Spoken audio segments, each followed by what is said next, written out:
Oke, selamat sore teman-teman semuanya.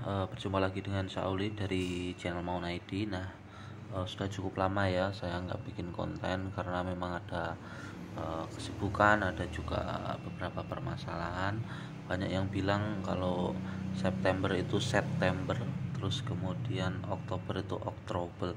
Nah, itu memang benar adanya. Nah, cuma mungkin kedepannya saya bikin konten nggak terlalu yang yang berat-berat materinya. Mungkin kedepannya saya akan bikin konten yang lebih ringan-ringan ya, dan mungkin nanti kedepannya saya juga akan sharing-sharing ataupun ngevlog yang nggak tahu sih, pokoknya yang ringan-ringan aja buat refreshing juga seperti itu. Nah, tapi pada kesempatan kali ini saya akan sharing mengenai salah satu fitur ya, fitur screener dari Beyond. Nah, ini kita coba login dulu.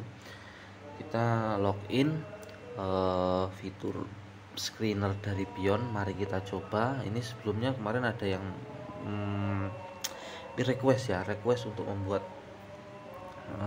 konten mengenai screener Beyond ini seperti apa. Nah, sekarang kita coba.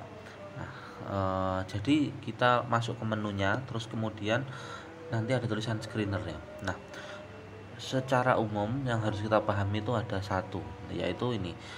Di screener, bawahnya tulisan screener ada tulisan fundamental.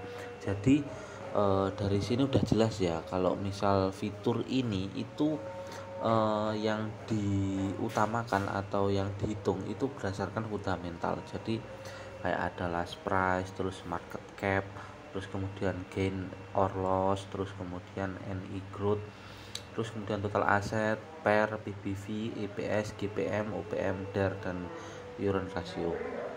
Nah, sekarang kita kalau last price itu kan di harga saham itu nggak terlalu nggak terlalu penting lah ya. Cuma kita bikin beberapa hal yang menurut saya harus kita perhatikan. Yang pertama, per ini kalau misalkan kurang dari 5, biasanya itu bisa disebut sebagai dia itu perusahaan yang under value. Nah, kita coba 5 sampai 10 aja ya. Kalau kurang dari 5 biasanya agak susah. Kita bikin aja screener pernya kurang dari 10, tapi di atas 5, karena kalau kurang dari 5 biasanya agak susah. Terus kemudian price per book value kurang dari 5. Nah, terus kemudian EPS nya nggak usah. EPS kan earning per share kan beda-beda. Nah, kemudian gross profit marginnya kita kosongin aja, tapi kita pakai yang operating aja. Operating profit marginnya kita buat yang agak gede ya, coba kita bikin 10-15. Terus kemudian DAR-nya kita buat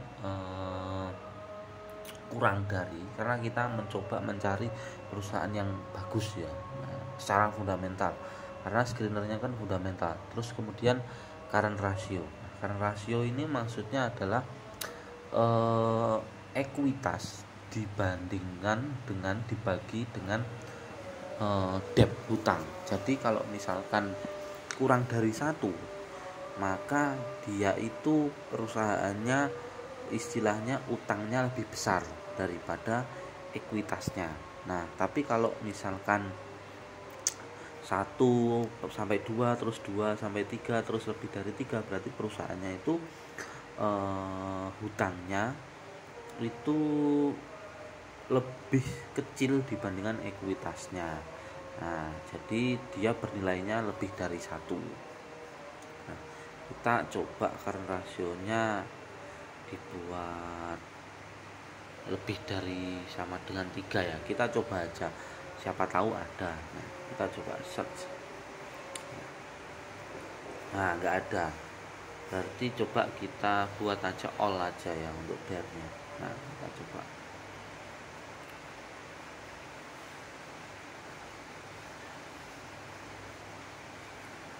Nah, ini ya, ketemu ya berarti ya.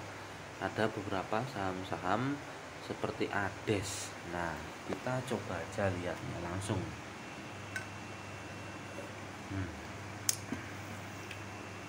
ADES ya.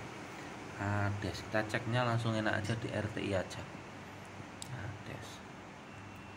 dashnya. Nah, ada spare-nya sesuai ya tadi. Kita back dulu. Nah, pair-nya 5 sampai 10 kali. Nah, kita lihat cocok ya, pair-nya ada 8. Nah, match berarti. Terus kemudian price per book value. Nah, kita coba di case statistik PBV. Nah, PBV-nya 1 kali 1,9. Tadi kita cari yang kurang dari 5 kali. Nah, betul ya berarti ya. Oke, cocok. Terus kemudian operating profit margin 10 sampai 15. Wah, ini perusahaan bagus ini berarti. Nah, malah operating profit marginnya malah lebih. Berarti malah 28%. Wah, itu luar biasa ini. Ades ini berarti perusahaan yang sehat ini. Dia dari operasi, dari produksi aja dia bisa profit 28%. Berarti malah masuk ya. Oke, malah lebih malahan. DER-nya kurang dari 100. Nah, kurang dari 100. Nah, ini betul kan? Debt equity ratio-nya cuma 34%. Nah, jadi match ya untuk pencarian yang satu ini. Nah, jadi kalau secara umum ya untuk screener ini menurut saya sangat cocok untuk bagi yang ingin investasi. Nah, kan kita pasti punya kriteria, misalkan kita ingin investasi ke saham-saham yang perusahaannya itu utangnya kecil, terus kemudian dia terus bertumbuh. Nah, itu bisa. Nah, ini ada gain or loss. Nah, ini adalah kondisi. Misal kita screening untuk yang gain aja ya. Nah, ini nanti harusnya dia munculnya yang hijau aja. Jadi yang saat tadi, nah ini loh, this session. Nah, ada tulisannya gain this session. Nah, ini munculnya cuma yang hijau doang. Nah, ini ada this session. Nah, ada juga last 5 days. Nah, ini terus kemudian last month. Nah, ini 1 hari. Nah, jadi seperti itu. Nah, market cap ini bisa diisi juga, mau nyari yang besar atau yang kecil bisa. Last price mau nyari yang misalnya rentang harganya cuma 50 sampai 200. Nah, nanti berarti harusnya yang muncul yang PNLF tadi. Tadi kan ada PNLF tadi. Nah, ya kan, PNLF. Jadi seperti itu. Jadi untuk tutorial screener Beyond yang khususnya untuk fundamental ini seperti ini ya. Saya rasa ini cukup bagus, cukup oke, cukup luar biasa, tapi harus tetap divalidasi. Misalnya validasi yang paling mudah ya kita pakai RTI. Kalau misalkan pengen validasi yang lebih ampuh lagi, kita ngecek di laporan keuangan. Jadi seperti itu. Cukup sekian untuk tutorialnya screener Beyond untuk saat ini. Semoga bermanfaat dan mohon maaf ya agak jarang konten. Kemungkinan ke depan saya akan bikin konten-konten yang lebih fresh, yang lebih ringan. Jadi seperti itu. Semoga bermanfaat dan semoga cuan selalu.